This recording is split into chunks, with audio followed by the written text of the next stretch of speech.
మీరందరూ సలహా ఇవ్వండి, వాళ్ళకి నష్టపరిహారం ఎట్లిద్దామో చెప్పండి. 1,00,000 కోట్లు కాళేశ్వరంలో కాలబెట్టినావు కదా, నువ్వు కట్టిన కాళేశ్వరం కూలి సచ్చింది కదా, 1,00,000 కోట్లు ఆడ పోసినావు.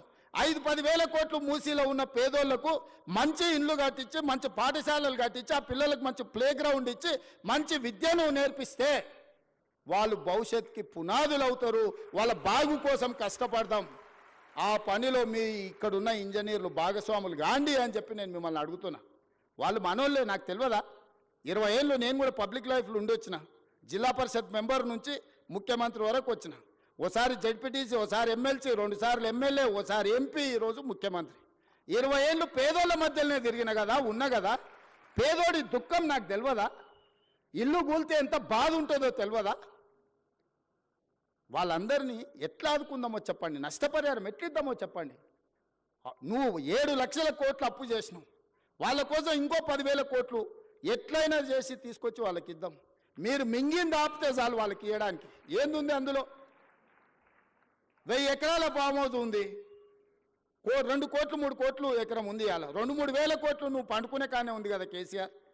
నీ పార్టీ ఆఫీస్ ఖాతాలో 1,500 కోట్లు ఉన్నాయి. నువ్వు పార్టీ పెట్టినాడు 15 రూపాయలు లేవు నీ దగ్గర. 1,500 కోట్లు నీ ఖాతాలకు పైసలు వచ్చినాయి. ఎట్లా వచ్చినాయి? ఈ పేదోళ్ళ త్యాగం కాదా?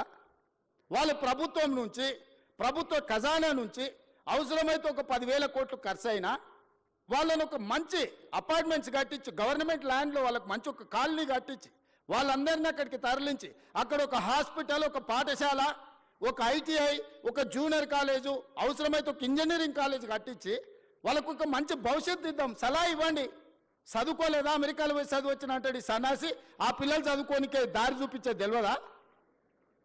ఈటెల రాజేందర్ గారు, అందులో ఇంకా ఆయనకు అంగి మారింది కానీ వాసన అయితే మారినట్టుగా అనిపిస్తలేదు. నాకు కొంచెం గౌరవం ఉండే, ఎందుకంటే ఇట్లాంటి దాంట్లో కొంచెం కలిసి వస్తాడేమని. ముందు రోజు హరీష్ కేటీఆర్ మాట్లాడితే తెల్లారి అదే జిరాక్ తీసుకొచ్చి రాజేందర్ అన్న చదువుతున్నాడు. కనీసం భాషనైనా మార్చుకో రాజేందర్ అన్న. నువ్వు అందులో ఉండొచ్చినావు అని ఇంత బానిసత్వం వాళ్ళకు చూపించాల్సిన అవసరం లేదు. ఎందుకంటే నువ్వు కష్టాలలో ఉన్నప్పుడు వాళ్ళు నిన్ను మెడలోటి దొబ్బినప్పుడు తెలంగాణ సమాజం నీ పక్కన నించున్నది. వాళ్ళ పక్కన నించోకు, దొంగల పక్కన, తెలంగాణ ప్రజల పక్కన నించో. ఇవాళ నేను ఢిల్లీకి పోతున్నారా, రేపు మోడీ దగ్గరకు పోదాం. సబర్మతి రివర్ ఫ్రంట్లో 64,000 కుటుంబాలను బయటకు పంపించిండు ఆయన. 40 లక్షల కోట్ల రూపాయల బడ్జెట్ ఉందో, 25,000 కోట్ల రూపాయలు మూసీ రివర్ డెవలప్మెంట్ ఫ్రంట్కి అడుగుదాం మోడీ గారిని. ఎందుకు ఏడు మోడీ గారు మనకు? మనం పన్ను కడతలేమా? సికింద్రాబాద్ నువ్వే గెలుస్తువి, చేవెళ్ళ నువ్వే గెలుస్తువి, మల్కాజ్గిరి నువ్వే గెలుస్తువి, మెదక్ నువ్వే గెలుస్తువి, అన్నీ మీరే గెలుస్తారు. మరి మీకు బాధ్యత లేదా? 10,000, 20, 25,000 కోట్లు మోడీ దగ్గర ఇప్పించడానికే. నేను ఎందుకు చెప్తున్నా అంటే, బాధ్యత రహితంగా కొంతమంది ఏం చేసినా తప్పు పట్టాలి, కాళ్ళలో కట్టె పెట్టాలి. ఒక్కటే కార్యక్రమం, మేము ఇన్ని రోజులు దోసుకున్నాం, వీడి పైసలు పెట్టి పనిచేస్తే తెలంగాణ బాగుపడితే వాళ్ళ దోపిడీ కొట్టొచ్చినట్టు కళ్ళకు కనిపిస్తుంది. 100 ఏళ్ళ గురించి నేను చెప్పిన, సాగర్ గురించి, లేకపోతే శ్రీశైలం గురించి 10 ఏళ్ళు వీళ్ళు కట్టినవి చెప్పిన. ఇప్పుడు ఒక 10 ఏళ్ళు మనం చేసే నిర్మాణము, రీజనల్ రింగ్ రోడ్ కానీ, రేడియల్ రోడ్స్ కానీ, 4th సిటీ కానీ, మూసీ కానీ, సిటీలో ఫ్లైఓవర్లు కానీ, మెట్రోలు కానీ, ఇవన్నీ పూర్తయితే ఈ 10 ఏళ్ళు వాళ్ళు ఏం దోపిడీ చేసి తిన్నారో ప్రజలకు తెలుస్తుందని ఎట్టి పరిస్థితుల్లో అడ్డం పడాలి. 600 అయినా దీన్ని ముందుకు సాగనీయొద్దని అంటారు. ఇక ప్రతోడు బయలుదేరుతాడు. రోజు మీరు కూడా చూసింటారు, నా మీద పోవాలి బుల్డోజర్, నా మీద పోవాలి అంటాడు. హరీష్ రావు, కేటీఆర్, వీళ్ళందరూ ఎన్ని కొనాలా మీకోసం బుల్డోజర్లు? యాడుండే అసలే మీరు 7 లక్షలు అప్పు చేసి రాష్ట్రాన్ని దివాళి తీస్తారు. మీకోసం యాడ్కెళ్ళి కొనాలి నేను? వాళ్ళని ఏం లేదబ్బా, ఒకటే వస్తే మూసి అంచుపంచునున్న వాళ్ళకి, నా దోస్తులకు అందరికి ఒకటే సూచన, పట్టుకొని 1 వారం రోజులు ఆనే కూర్చోబెట్టురు మూసీలో.